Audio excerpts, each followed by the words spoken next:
everyone! So today I'm going to be doing a wrap-up for once. Woohoo! I'm going to be doing my wrap-up for the month of September. In September I read 13 books, so I will get talking. The first book I read was Like Water for Chocolate. I picked this for Women in Translation Month in August, but it bled into September. I really enjoyed this book. I gave it 4 stars. It follows Tita and her relationship with her mother and sisters and the man that she loves but cannot have, and starting off with, you know, these strict family values, and then as time goes on the family spirals out into different paths, and throughout all of it is Tita's love of cooking and for food, and the way that the different meals she made marked different occasions and different feelings that she was experiencing throughout her life.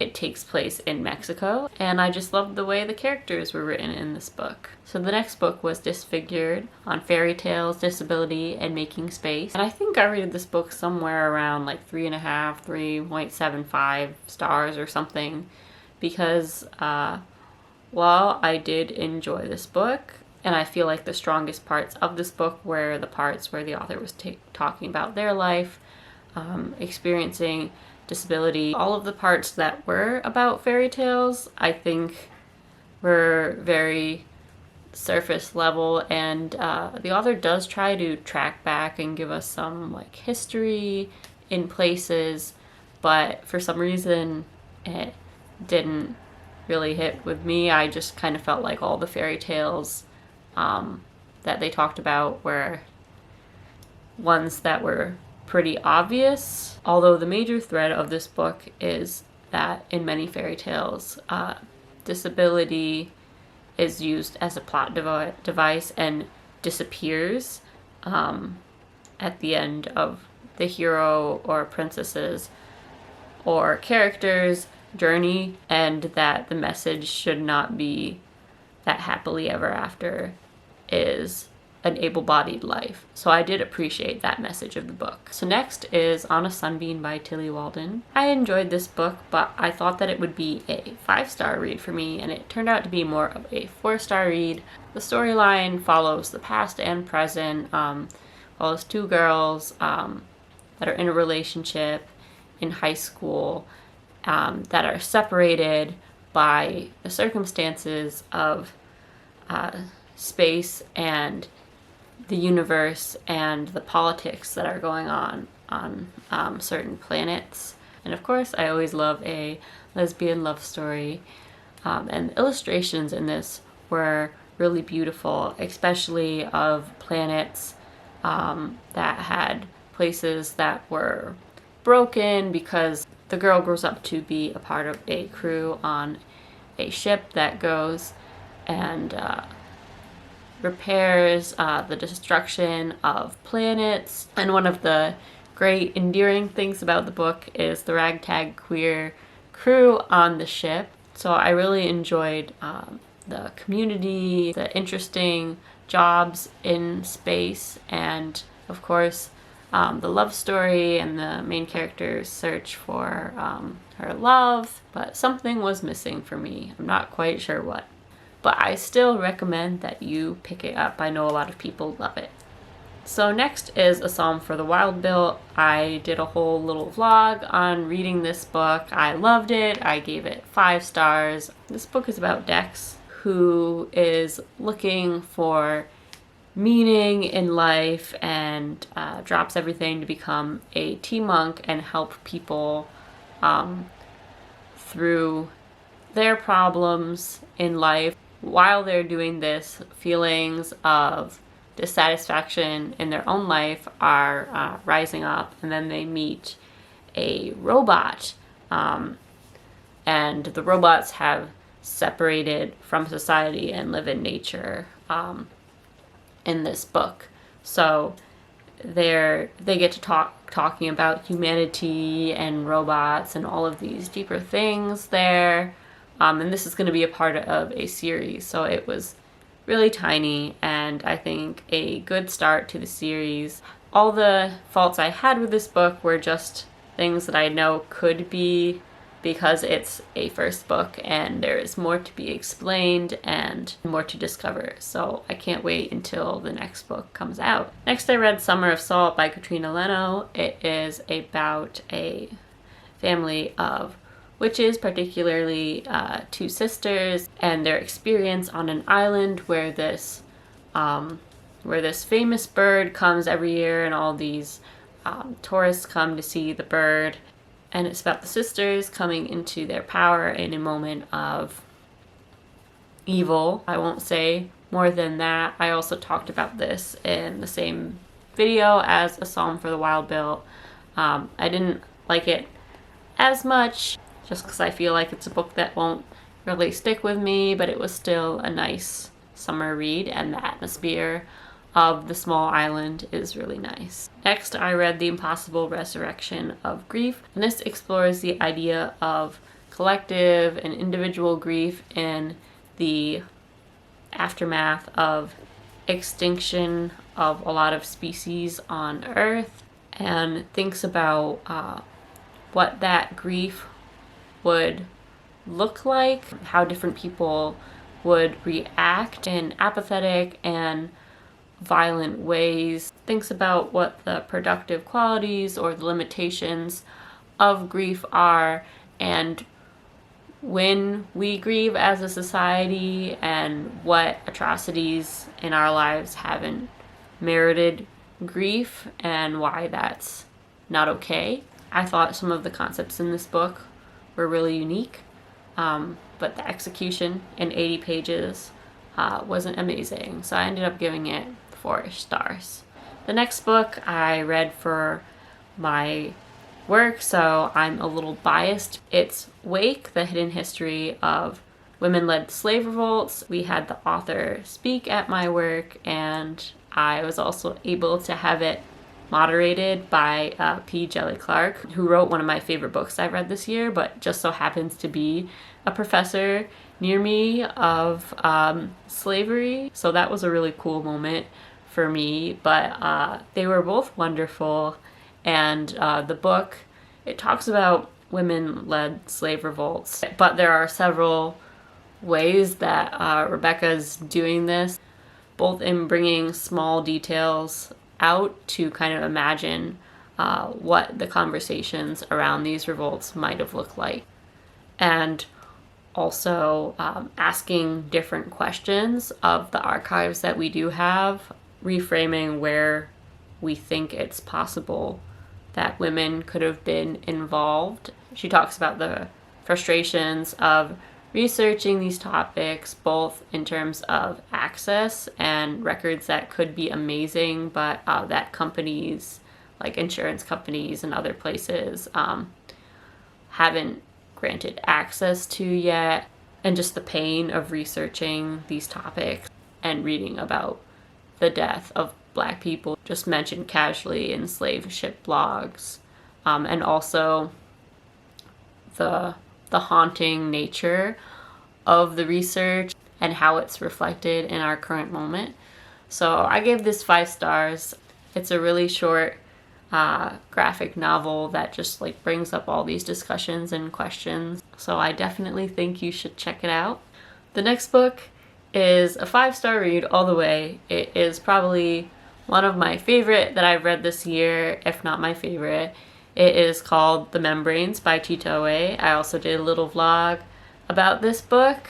It follows Momo and her life as a child, dealing with surgery and her relationship with her mother, and then another girl that she meets in hospitalization, and then follows her life as an adult. And this book is very much about loneliness and relationships, but also about technology and surveillance and identity, and is a sci-fi novel, I forgot to say, that takes place in a world where everybody is living underwater. And I can't say enough about this book. It was written in 1995, but predicts a lot of really cool things about the future. I don't want to give anything away. It's a weird little book, but I love it, and I think you should read it. And you might be like, Olivia, what the hell is this? But I hope that you do pick it up. So the next one is The Hidden Life of Trees, What They Feel and How They Communicate.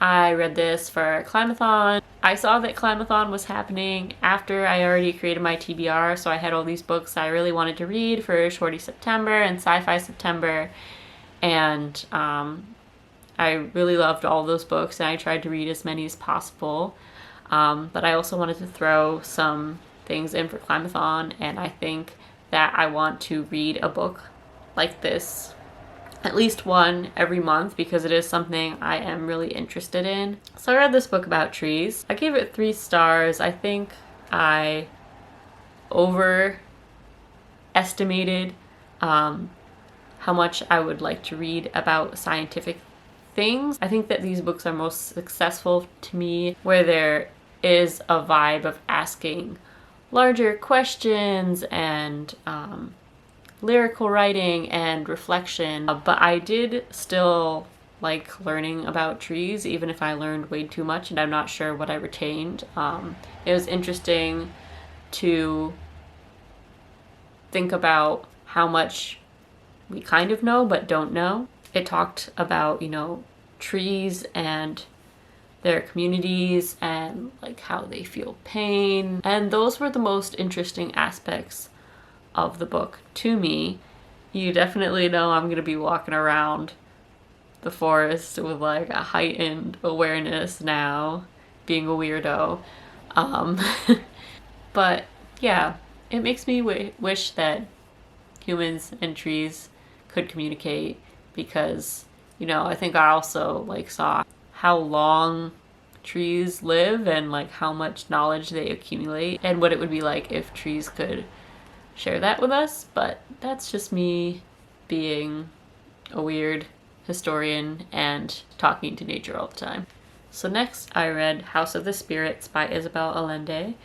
I read this with Kate at Pages and Prose. This was another like long, sweeping historical epic that traced a family through generations, although it focused on, you know, one member of the family, I think more particularly, which I'm glad that it did, because this person, Claire, was so fascinating, had like psychic powers and loved everything surrounding that. This is one of those stories that informs everything that's happening in the community and the country through one family. Clara marries a man that's very conservative and involved in politics, and then like the rest of the family is kind of eccentric and communists, and it traces the way the nation is changing and the violence that is a part of this. It did a really amazing job with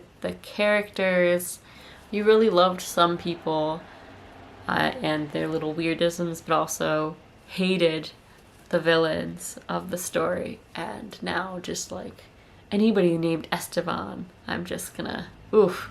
There are a few Estebans in this book that were awful. And I mean, I guess there's that guy from Sweet Life of Zach and Cody. I'm just kidding, but this book was really lovely and really well written. Although there were some weird depictions of race throughout this that didn't really sit right with me. So I don't know if other Isabel Allende books have this as well, or if this was just something coming from a book written in the 80s. I'd like to read more from her, but I also want to think more about that. Okay, we're coming to the end. There's 3 books left.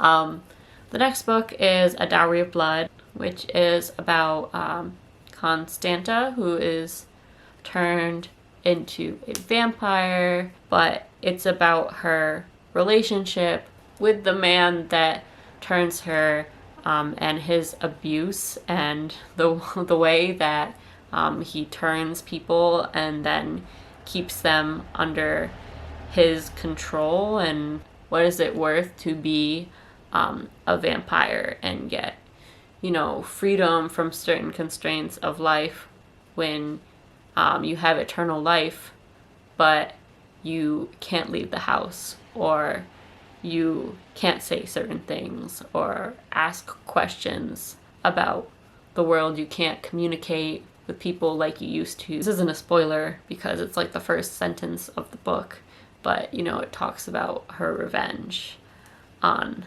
this man. And of course, I love vampire books, so I just loved, you know, like the settings, the other female character that gets introduced, and it just makes me want to be lying around and talking to artists and poets and eating and doing nothing. It kind of reminds me of Addie LaRue, and I think some people are drawing comparisons, and this book also, you know, goes through lots of time only in Europe. That's kind of funny. But yeah, I mean, I liked this book, and I didn't feel like it was amazingly written or anything. I just feel like it was like a lovely little vampire book that I read and I enjoyed, but it's not going to be a new favorite or anything. The next book is The White Book by Hong Kong, and this book is all about grief and how it manifests throughout a lifetime.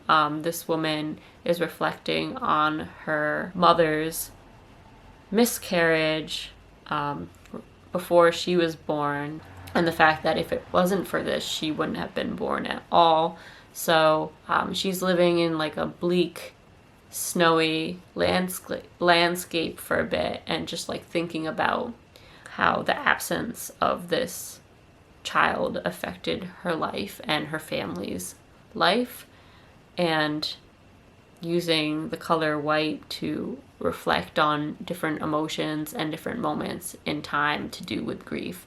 And I really just loved this as a device that framed the story. I thought it was so beautiful, and I want to read more of her writing. I hear The Vegetarian is wild, but I'm interested. And the last book is Boston's Abolitionists by Carrie Greenidge. This was for Shorty September. It was a tiny little book about, obviously, Boston's abolitionists. So I think that, you know, everything that was in the book was really informative and cool, and I have a lot of places to visit in Boston now. But it was just like a very brief glimpse of things. I think the book did a really good job in less than 100 pages of giving Black abolitionists their due, and just really showing how different people in Boston at this time had different viewpoints within abolition and how that impacted their action, and the violence and the direct action that I feel like often gets erased when talking about abolition in this time period. So yeah, those were all the books that I read in September. Did you read any of these books and enjoy them, or did you read any books this month that you think that I would enjoy? Let me know, or leave a little peach emoji for my favorite book this month, the Membranes, which has a peach on the cover. Thanks for watching. Bye.